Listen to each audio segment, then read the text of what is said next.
नमस्कार, स्वागत है। आज एक विस्तृत चर्चा करने वाले हैं एक ऐसे पॉलिटिकल जुड़े हुए टॉपिक के ऊपर जो शायद हमारे सुख से जुड़ा हुआ है। एक कॉन्सेप्ट है कि क्या सुखवाद मतलब जो सुखवाद है वो एक दुखवादी अवधारणा है। मतलब इसका अर्थ क्या है समझते हैं। मैं ये कह रहा हूँ कि क्या जो सुखवादी विचारधारा है मतलब जहाँ पर हर व्यक्ति सुख पाने की कोशिश करता है, क्या वो एक ऐसी विचारधारा है जो दुख को प्रमोट करती है? हाँ, मेरा मानना यही है कि सुखवाद जो विचारधारा है या फिर जो विचार है कि हमें जीवन में हैप्पीनेस चाहिए, सुख चाहिए, तो मुझे ऐसा लगता है, मैंने अपने विश्लेषण में ये पाया है कि जो सुखवाद है वो सुखवाद नहीं है, वो असल में दुखवाद का विस्तृत रूप है। इसको हम विस्तार से समझेंगे कि क्यों ये है। और फिलॉसफी में कॉन्सेप्ट भी आता है सुखवाद। तो क्या सुखवाद और हमारा जो दुख है वो दोनों इंटर रिलेटेड हैं, मतलब दोनों जुड़े हुए हैं? चलिए समझने की कोशिश करते हैं। सबसे पहले हम इसका अर्थ समझते हैं, सुखवाद क्या है। तो जर्मी बेंथम एक फिलोसफर हुए हैं, है ना। उन्होंने सुखवाद की जो परिभाषा दी थी उसके आधार पर हम इसकी परिभाषा निकालते हैं और फिर नॉर्मल जो परिभाषा होती है वो भी पता करेंगे। तो जर्मी बेंथम सुखवाद यानी कि उपयोगितावाद को ये बोलते हैं कि प्रत्येक व्यक्ति का मतलब अधिकतम व्यक्तियों का अधिक से अधिक सुख ही सुखवाद है या फिर उपयोगितावाद है। यानी कि ज़्यादा से ज़्यादा व्यक्तियों को सुख मिलना चाहिए, यही उपयोगितावाद है। इसके लिए वो ये नहीं देखते कि सुख के तरीके क्या हैं, है ना, मात्रा क्या है सुख की। नहीं, हर व्यक्ति को अधिक से अधिक सुख मिलना चाहिए। जैसे कोई एक व्यक्ति है जो चोर है और उसको चोरी करके सुख मिलता है, तो वो तो सुख हो जाएगा, मतलब वो तो हैप्पी हो जाएगा। बट जिसके यहाँ पर चोरी हुई है वो तो दुखी हो जाएगा ना। तो ये कॉन्सेप्ट थोड़ा नैतिक रूप से सही नहीं बैठता है। फिर जर्मी बेंथम ने इस कॉन्सेप्ट को आगे बढ़ाते हुए बहुत सारे तर्क दिए, फलाना ढमका, उनकी बात नहीं करेंगे।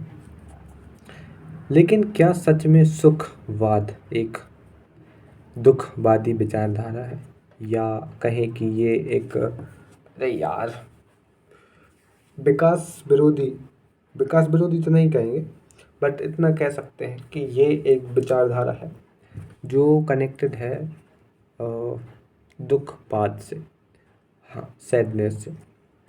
चलिए समझते हैं। अब हम सामान्य अर्थों में सुखवाद को समझने की कोशिश करते हैं। क्या है ये सुखवाद?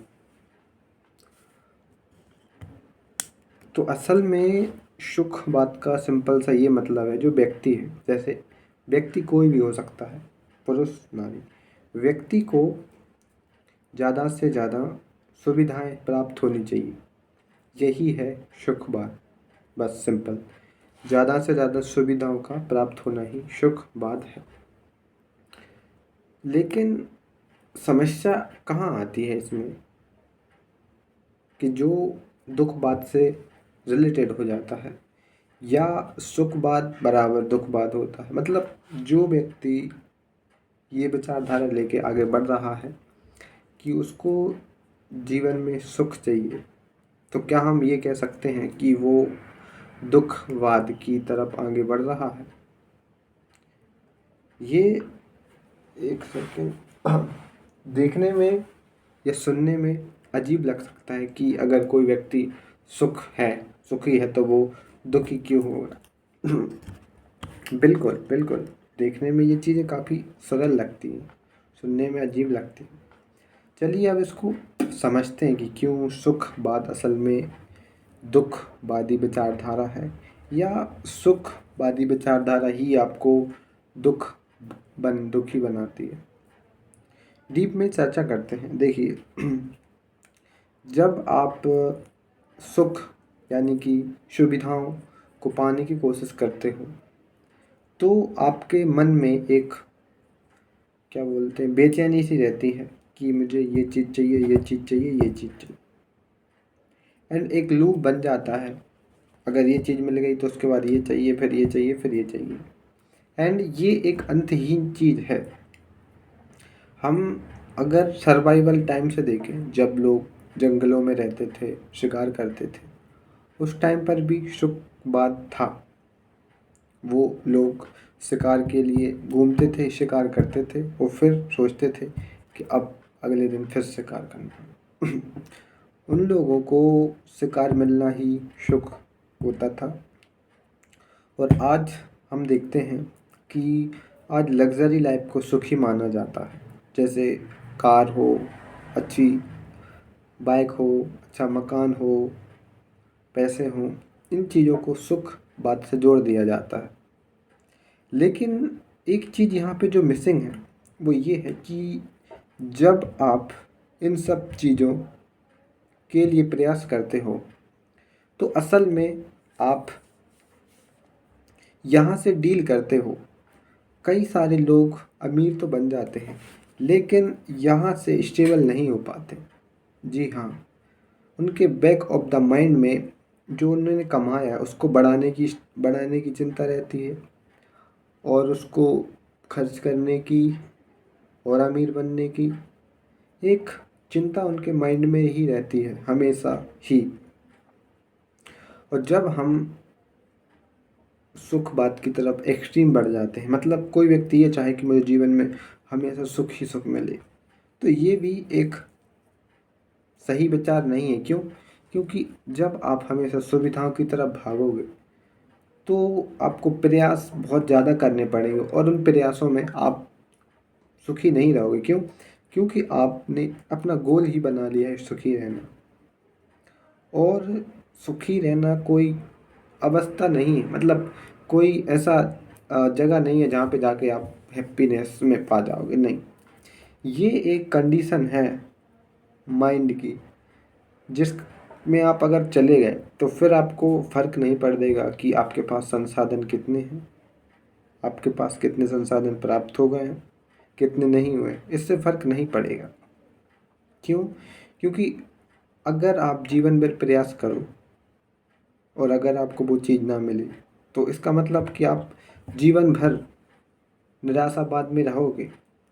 आप चाहते हो कि आपको एक चीज़ प्राप्त करने के बाद जॉय मिले, एन्जॉयनेस मिले, शांति मिले, तो क्या अगर वो चीज़ आपको प्राप्त नहीं हुई तो आप हमेशा के लिए दुखी रहोगे? ये प्रश्न काफ़ी गहरा है। अगर हम इसकी गहराई में जाएं तो एक लंबा वक्त लग जाएगा और बड़े बड़े आर्टिकल इस पर लिखे जा सकते हैं। लेकिन गहराई में ना जाते हुए निष्कर्ष यही निकाला जा सकता है कि गौतम बुद्ध ने कहा था, इच्छा या तृष्णा ही दुख का कारण है। जब तक आपकी इच्छाएं असीमित होंगी आप हमेशा ही दुख से घिरे रहोगे। गौतम बुद्ध ने कहा था, दुख संभव नहीं, दुख है, दुख का निरोध भी संभव है, दुख के मार्ग भी हैं, अष्टांग मार्ग। तो आपको ये चीज़ समझनी पड़ेगी कि सुख कोई लक्ष्य नहीं होना चाहिए, न दुख से भागने की कोई कोशिश करनी चाहिए कि आज मेरी लाइफ में बहुत दुख है, मैं कैसे निकलूँ इससे। ये कोई जवाब ही नहीं है कि हम सुखी नहीं हो पा रहे हैं, हम हमेशा दुखी रहें। ये क्या है? ये दिखाता है कि आप अपने आप को लेकर अज्ञानी हो, आपके अंदर समझ विकसित नहीं हो पाई। क्यों? क्योंकि ये चीज़ें मानवीय लेवल पर होनी ही नहीं चाहिए। किस तरीके की? कि मैं दुखी हूँ, मैं सुखी हूँ, ये तो सवाल ही नहीं पैदा होना चाहिए। आप ये नहीं कह सकते हो कि मुझे दुख है, मुझे सुख है। बिल्कुल नहीं कह सकते आप। क्यों? क्योंकि अगर आप ये कह रहे हो तो इसका मतलब ये है कि आप बहुत ही निचले स्तर पर अपना जीवन जी रहे हो। निचले स्तर से मतलब आपके जो विचार हैं वो उतने सक्षम नहीं हैं। हाँ, तो सिंपल यही कहूँगा कि इन सवालों को करना छोड़ दो, ऐसे जवाबों को देना छोड़ दो और आज में जियो, आज में रहो। अपने विचारों को गहराई में जाके सोचो। Thank you.